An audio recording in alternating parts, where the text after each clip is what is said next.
Even those who are not very familiar with the world of art, and especially painting, and feel distant from it, the first name that usually comes to mind is Pablo Picasso.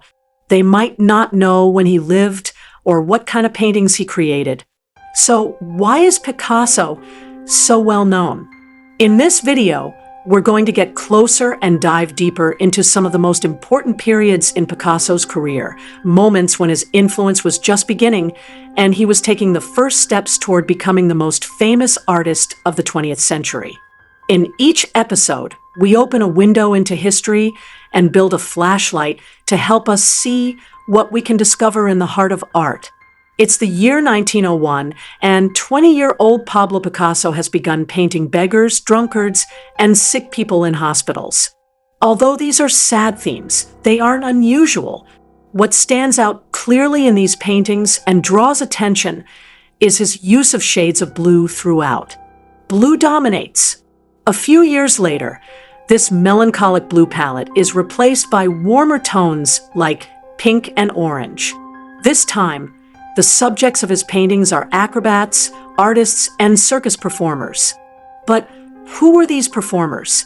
They were actors who worked in 3 permanent circuses near Montmartre, where Picasso lived.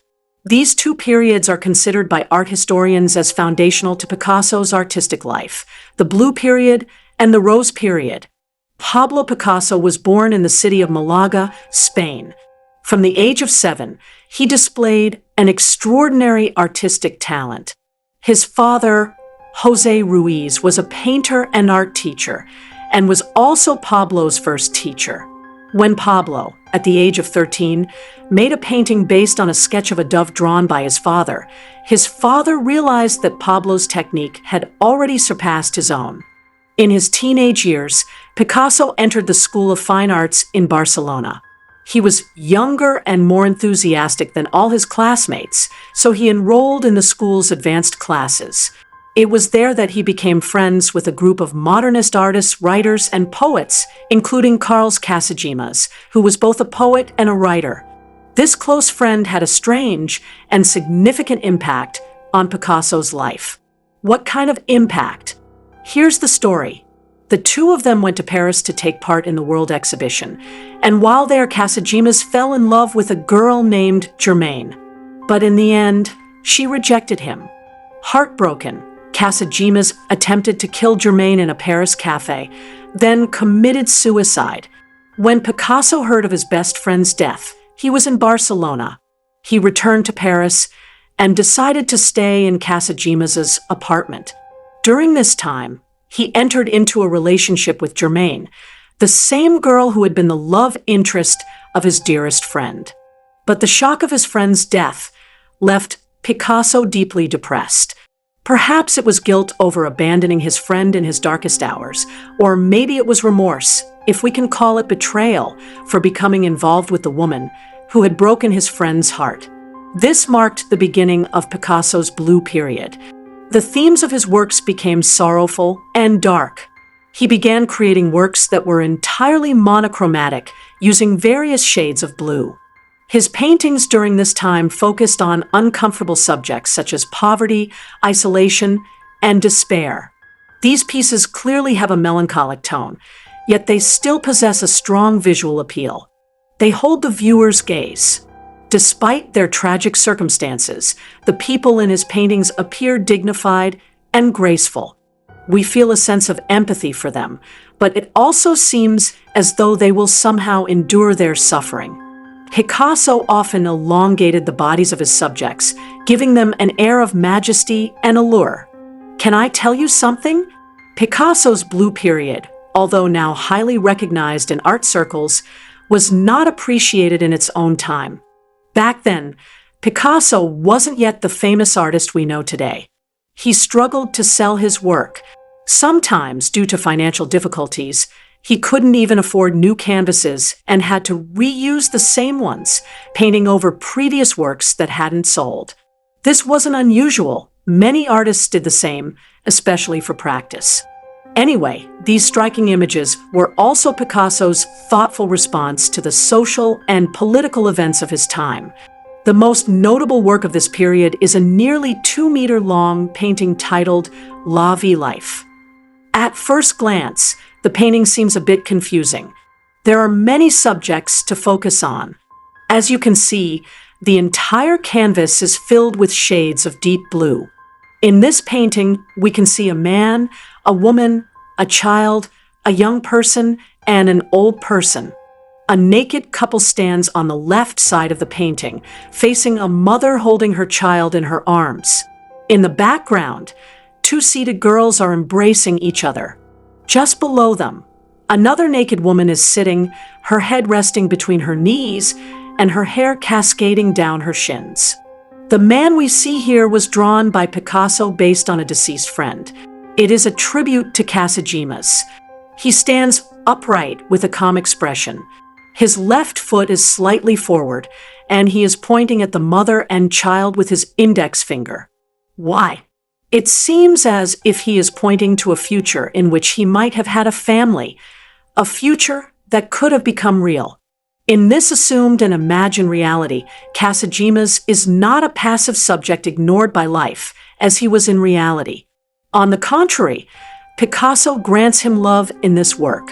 He portrays a committed woman leaning on Casagemas, meaning he actually gives him an active role.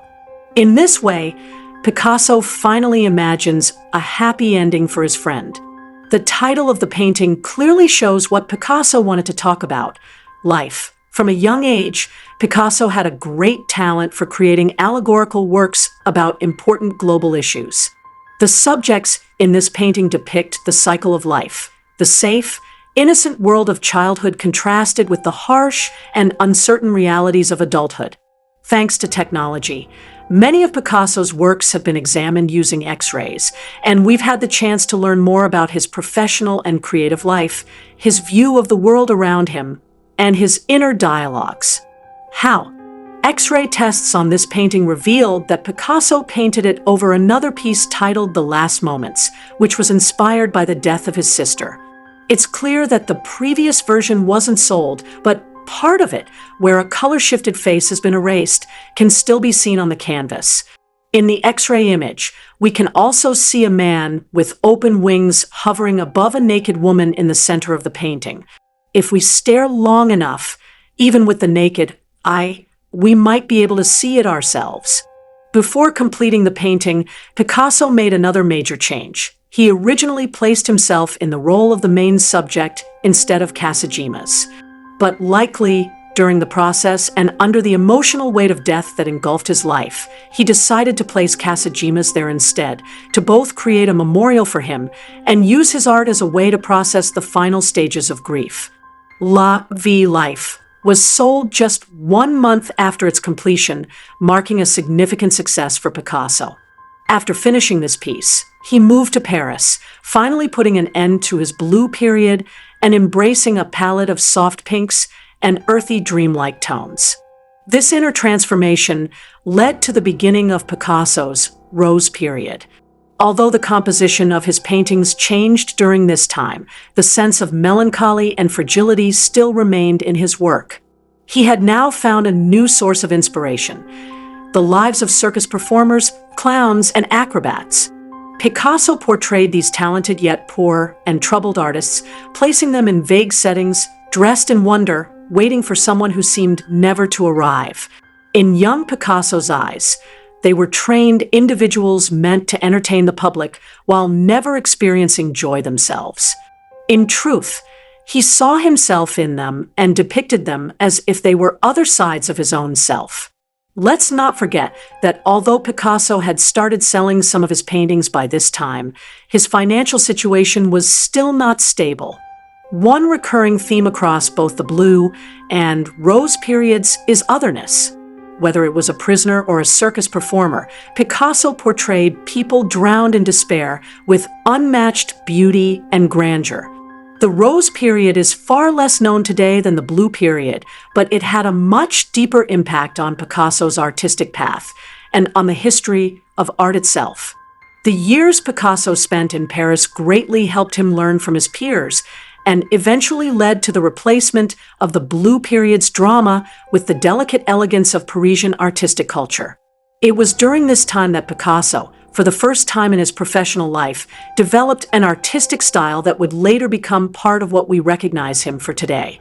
Now, let's take a look at one of Picasso's most famous works from this period, The Acrobatic Family and the Monkey. In this painting, we can see a close-knit family. On the left side, the father is shown in his performance costume, and next to him is the mother in a blue dress, holding their child in her arms. Both parents are looking at their little son, who's wriggling in his mother's embrace. Below them, a monkey is sitting on the ground, raising its head to look at the family. The colorful curtain in the background tells us they are inside a circus tent, probably resting before their next performance. Picasso arranged the subjects in a triangular composition, reminiscent of classical paintings by Raphael that depicted the Holy Family, Mary, Jesus, and Saint Joseph. In this painting, the mother carries the same elegance and calm, and the father mirrors the archetype of a contemplative male figure, set apart from the others. The child, like in those classical works, appears playful. However, in Picasso's interpretation, none of the subjects make eye contact with each other or with the viewer. They don't look at us. It's as if we're not supposed to witness this private moment. If we do, it seems to make them uncomfortable. This painting marks a point where Picasso expanded his vision and began pushing the boundaries of his art. It's one of the first works where he realized the power of line, a characteristic that became more pronounced in his Cubist period. In this work, too, Picasso used lines to separate the figures from one another and from the background. Notice that in the background, there are no defined lines or distinct shapes. Instead, he used broad patches of color to separate different parts of the scene with varying hues. There's nothing in the background suggesting depth or dimensionality, unlike what we typically see in Renaissance paintings. As a result, all the viewer's attention is drawn to the family itself. Interestingly, this piece was painted on cardboard. Why? Because Picasso had not yet achieved financial success, and he chose cardboard because it was cheap. Over time, cardboard becomes more fragile, which is why this work has always been kept under protection. The bright colors of his Rose period and his innovative use of line, as we've explained, marked the beginning of a new stage of artistic growth in Picasso's life. That said, it would be wrong to assume this signaled the end of his depression. In fact, his depression continued until the start of his neoclassical period in 1917, 11 years later and 3 artistic phases after the Rose period. In that neoclassical phase, Picasso brought his artistic mastery to a peak. His works from that period reflect a new vitality that would become one of the defining features of Picasso's art for the rest of his life.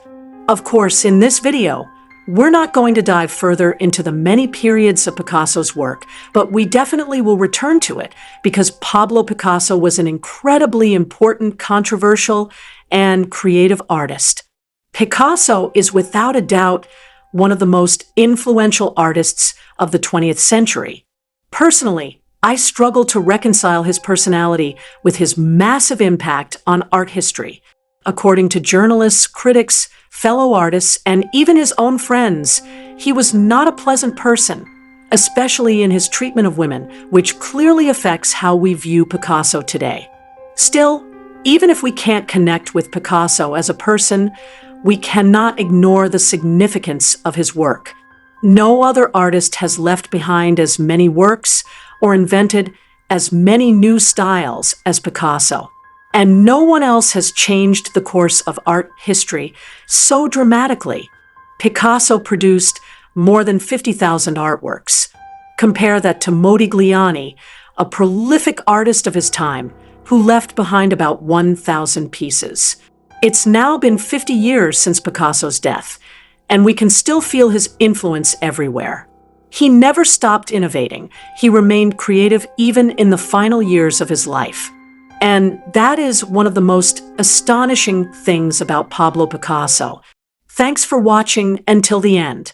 To see more episodes like this, Please subscribe to our channel, like the video, and leave a comment with your thoughts about this episode.